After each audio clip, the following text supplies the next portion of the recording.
batid ko na nagdadrag siya.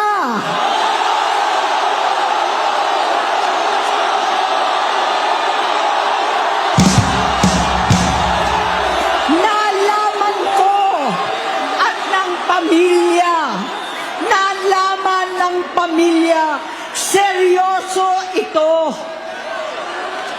Minsan, kami ng Presidential Guard at Metro Gompa ang naglilinis tuwing nagpa-party po sila.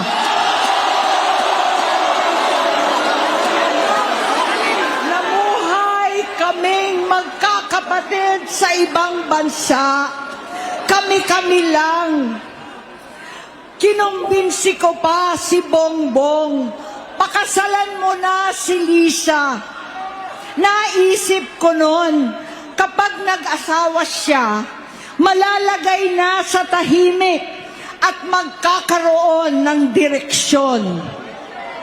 Ang laki ng pagkakamali ko.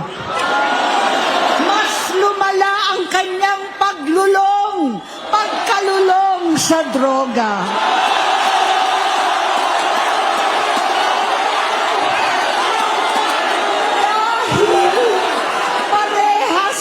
Silang mag-asawa.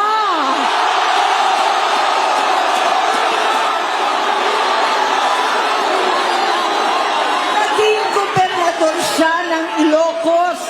Alam ng mga tao doon na halos hindi siya pumapasok.